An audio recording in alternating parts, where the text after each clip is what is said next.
I'm Mike Keene, Director of the IU South Bend Center for a Sustainable Future. And I'm Krista Bailey, Assistant Director with the Center for a Sustainable Future at IU South Bend. And we're here to talk with you today about sustainability and innovation, how it can be used as a platform for prosperity. It used to be that when we would come to audiences to talk about things like sustainability, what we would do is show them a lot of pictures of drowning polar bears, burning planets, and tell everybody we're all going to die. And we needed to do that in order to get people's attention. But the problem was is sometimes they become so overwhelmed that then they would think there's nothing I can do. It's been a cultural sea change really in our sensibilities about what's happening in our planet, global climate change and such. And so now what folks are interested in is not so much being scared, but they want to be empowered. They want to be educated and they want to be engaged. And so that's what we're doing because we see sustainability as not only our greatest challenge, but also our greatest opportunity. And in fact, how we look at these issues makes a huge difference on what we're able to do with them. As this cartoon illustrates, we're dealing with a wide variety of issues, environmental issues, societal issues, issues with our economy. How do we begin addressing these in a sustainable way? Can be the greatest opportunity we have facing us today. When we're talking about sustainability, we're talking about meeting the needs of the present without compromising the ability of future generations to meet their own needs. Now that's a nice definition. It's really a commonly accepted one, and it has a great sentiment. We want to pass on this planet and our society in better shape to future generations than we have inherited ourselves. But the problem is if you're a person in business, if you're running a not-for-profit, if you're a politician, how do you act upon an abstract definition like this? So what we need to do is we need to take this abstract definition and we need to make it more concrete so we can act upon it and we can evaluate our actions. So sustainability, great definition, meeting the needs of the present without compromising the ability of future generations to meet their own needs. But what does that really mean? Well, as I mentioned, we have a variety of challenges facing us, great opportunities to be addressing in the future. And these will be focused on balancing what we call the triple bottom line, issues of people, prosperity, and the planet.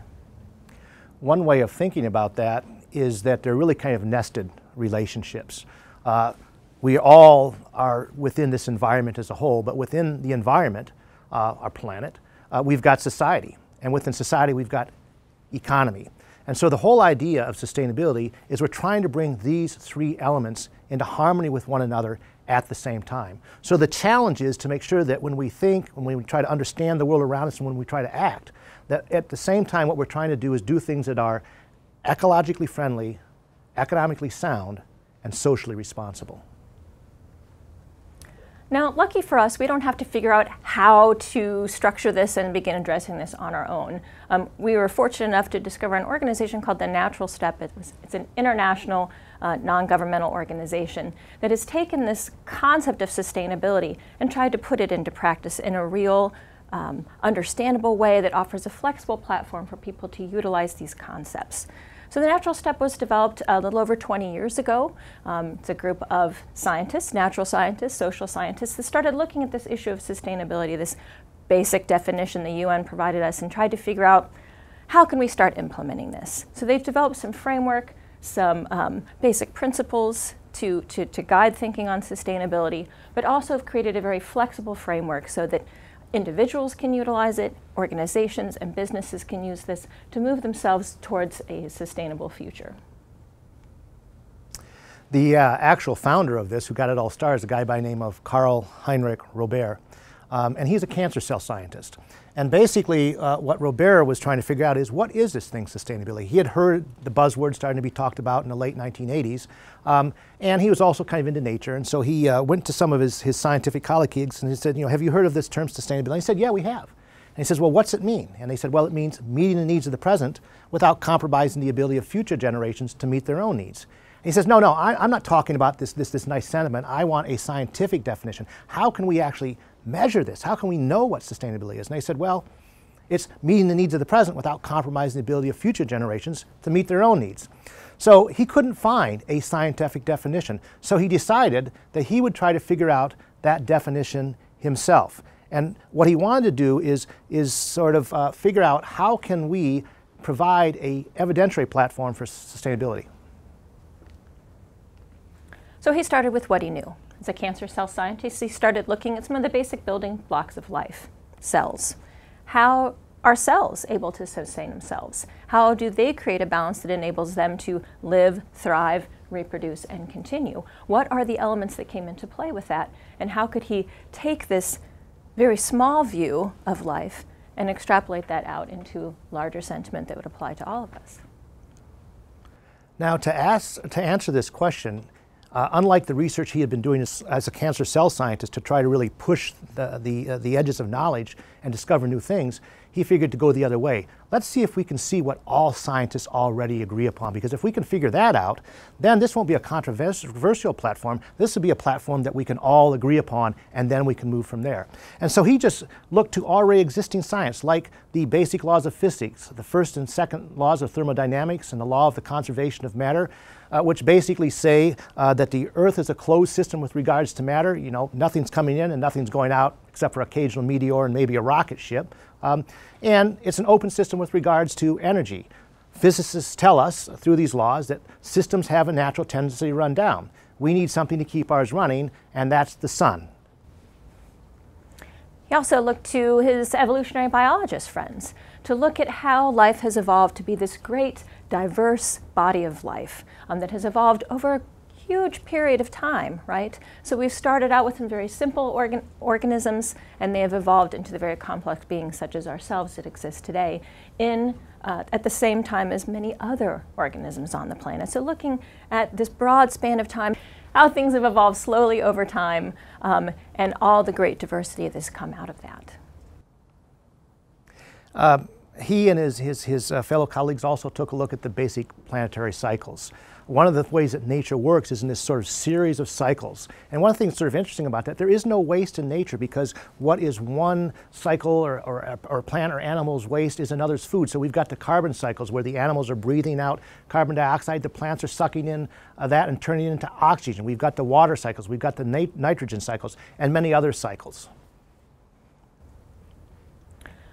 So they realized in looking at all of these different concepts from these different fields that there were a few things that all scientists could agree upon. One was that we live within a biosphere that is ultimately a very fragile place. It doesn't take much to throw it out of balance. But we need to keep these systems in balance in order to sustain ourselves. And as Mike mentioned, that we need the energy coming into this system to keep moving things forward. So the sun provides the energy to fuel the system's cycles. I also realized that, you know, it's a closed system in regards to matter. What we have is what we have. This is all the stuff we've got, and we need to be taking care of this. And that even if we think about, you know, using something up and throwing it away, it's not really going away. It's just going somewhere else. We still have this waste with us. And that much with the laws of conservation of matter, the stuff that we have doesn't go somewhere else, but it does dissipate and dissolve into the system. Also understanding that photosynthesis pays the bills, the energy that the sun provides fuels those plants to fuel all these systems. But most importantly, or not most importantly, but also understanding that the lithosphere is feeding up minerals out of the earth, where in a slow process through volcanic eruptions and erosion, the minerals are being brought up out of the Earth's core and slowly being dissipated out into the biosphere, and then slowly being pulled back into it through sedimentation. So being aware of these slow and constant interconnected planetary cycles, they all realized they could agree on this. This is what helps sustain life on this planet. And so if we can maintain this system and this balance, then nature has given us this wonder gift developed over millions and billions of years of a balanced system. But the problem is that we don't leave the system alone. We've had an impact on that system, and our impact is increasingly upsetting the balance. And we do that in a number of ways. First of all, we've got this biosphere that's very fragile. If you want to think about it, you can think about it as kind of like the skin of an onion. The onion's the Earth, and the biosphere is that outer core. And what we need to do is think about what are the ways we're influencing it. Well, we influence it in a number of ways. Number one, instead of those slow cycles of materials coming up from the Earth's core, we're bringing them up at a rapidly increasing rate. We're bringing up fossil fuels, metals, and minerals faster than they can be absorbed, balanced, and returned to the Earth's core. That's upsetting the balance. We have also introduced a whole set of substances foreign to nature. They were never meant to be part of nature. We've created those. Nature, in some cases, can't reabsorb them, or it can take literally tens of thousands of years. In addition, we've also been impacting what we would confer as our ecosystem services. Ecosystem services are something like the air we breathe, taking a deep breath. What did that cost you? It didn't cost you anything. It's the water that we use to hydrate ourselves as well as we use to grow plants. That's something else. It's an ecosystem service. Nature provides us with that. The soil that we grow our plants in, the forests that are lungs of the earth. These are all examples of ecosystem services. There's the sort of natural capital upon which we're able to survive, upon which we're able to create our economy, support our society. If we degrade those faster than they can regenerate themselves, then we're undermining our basic natural capital and our potential for future well-being. And then finally, one of the other things we're doing is not just impacting nature, the environment, but we're also impacting society, because sometimes the way we do things is done in such a way that it undermines the capacity of other people to meet their own needs. And all of those together, basically what they do is they begin to put this system out of balance. And what we need to do is figure out a way, how can we make it more sustainable, bringing it back into balance. So taking all those concepts and all these different pieces and parts, it may be helpful to think of our planet Earth as something of a terrarium, where you take this glass container, put a little soil, little water, some plants, you close the lid. Now you might think, well, that's terrible. You know, close the lid on it, those plants are going to die. But in fact, they are maintained and sustained. The water cycle, carbon cycles, they all continue within that terrarium because they are receiving light and energy from the sun that fuels that system. So we can see our planet in the same way as the terrarium and how that works, that the sun is paying the bills and keeping the system going. But also, just as in the terrarium, if waste is created in there, where does it go? There is no away. It's just somewhere else in the terrarium, right? And the sustainability calls for us to keep all of these things into balance, to maintain the balance, to preserve this terrarium of planet Earth. And so, based on what all scientists agree upon, they came up with the 4 conditions of a sustainable system, of a sustainable society. And in some sense, these are the takeaways. Whether or not you understand the science, at least you can probably get the metaphor of the terrarium. But these are the things that we really want to sort of take away and we can begin to work from. In a sustainable society, nature is not subject to increasing concentrations of substance extracted from the Earth's core. Notice when natural systems are working, they're slowly moving up from the lithosphere and slowly going back. But in our situation, for the last 300 years, since the Industrial Revolution, we've been bringing these things up at an increasing rate, faster in which they can be reabsorbed and upsetting the balance. In addition, in a sustainable society, nature is not subject to concentrations of substances that are made by society, that are foreign to nature. Until the 1930s, we were largely a wood, water, and wool society, but since the chemical revolution, we've become increasingly a plastic society, made out of petrochemicals, things that take forever to break down, and when they do, they often do with endocrine disruptors into the system and other such things.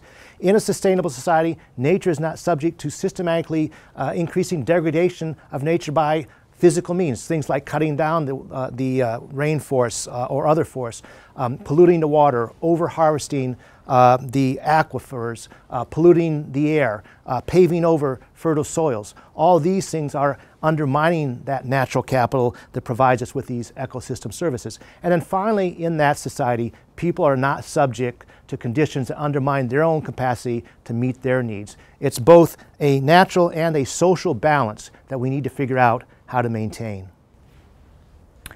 So one metaphor that's helpful to think about these concepts is this concept of a funnel, where we're currently, as a society, in this funnel with this slowly closing in walls, right? And the reason that they're closing in is because we have this increasing demand for resources and services from our natural environment. there's more people on the planet, we're becoming more affluent, we want more stuff, we're able to buy more stuff, do more things, travel more, etc. Really putting a crunch on those natural resources. At the same time, because we're doing that, we have a declining availability of resources and services available from our natural environment. And as those are pinched together, it's putting the squeeze on our ability to maintain life as we know it. So we are seeking to kind of get to this balance point, at the very least, to balance out our demands and what services are available. What sustainability offers to us is a chance to open up the walls of that funnel and to change the demands for resources and services, to lessen our demands on that, and at the same time work towards a regenerative future that will regenerate our natural resources and services. And the way that we can do that is by tapping into the great power people have for innovation, for creativity, for creating change out of what possibilities and opportunities we see before us, and can really reopen the walls of that funnel into a sustainability revolution. And here's how. This are 4 simple objectives. We call them our operating manual for the planet. They're based on the science and the system conditions that we've just talked about, and they're the foundation of how we can open up that funnel and start to move towards a more sustainable and regenerative future. Number 1, reduce and eventually eliminate our contributions to the systematic accumulation of materials taken from the Earth's crust. Remember system condition 1, that we can't be taking up materials from the Earth's crust faster than what they can get reabsorbed into the system and back into the Earth's crust. We've basically been a counter-evolutionary force moving this stuff at the more or less equivalent of light speed as we bring that out. What we do is we need to move from inefficient use to efficient use, from dissipative use to more tight technical cycles. We need to move from scarce metals to abundant metals, and we need to move from fossil fuels to renewables. This is an objective that anybody in their business, their organization, their community, their school can put this into practice one step at a time, as with the rest of the objectives. So the second one, again, based right on those core principles, is from our operating manual, asking us to reduce and eventually eliminate our contribution to the systematic accumulation of substances that we are creating as a society. So moving from out of this huge list of chemicals, which is only a fraction of what exists out there, right? That we have created because we feel we need them, right? And moving away from using so many of these synthetic substances that are foreign to nature and that cannot be reabsorbed, and using some of these chemicals and things that we've created, using less of it, right? Reducing our impact there. Moving from this inefficient use of all of these materials to more efficient use, and ideally eventually eliminating them, right? Getting away from some of these persistent chemicals that persist in our water systems and in our bodies to those chemicals and substances that are abundantly available and that break down easily in nature. And again, moving from dissipative use to more tight technical cycles where there's not a lot of waste in the process, but it's all being fed back into the system. Operating manual objective number 3, reduce and eventually eliminate our contributions to the ongoing physical degradation of nature. So we need to sort of make sure that we're moving from inefficient use to efficient use of resources and land, and that what we do is we take the resources we do need and get them from well-managed ecosystems that are paying attention to their ability to regenerate and sustain themselves. And finally, operating manual objective number 4, reducing and eventually eliminating our contributions to conditions that undermine people's ability to meet their needs. So getting away from community systems and working conditions that are unsafe and unhealthy, moving towards safe and healthy production and living situations. Moving away from situations that are violations of our basic human rights to ones that actually respect all people. And finally, getting away from situations that create economic barriers for people's ability to meet their needs and moving towards an economy that provides sufficient resources for everyone to maintain themselves. The great thing about these basic principles, this operating manual, is you don't have to understand the science. It's kind of like your car. You might not know how your car works. It's kind of complex. Computer, I don't know quite how that works, but I know how to use it. It's the same thing like this. You can use this whether you understand the science behind it or not, and anybody can do this. You can teach this to a 5-year-old kid. You can teach this to every person that works in your company. You can get your entire community involved. It gives us these concrete objectives where we can begin to choose actions that we can take that will make a difference step by step and move us forward towards a sustainable future.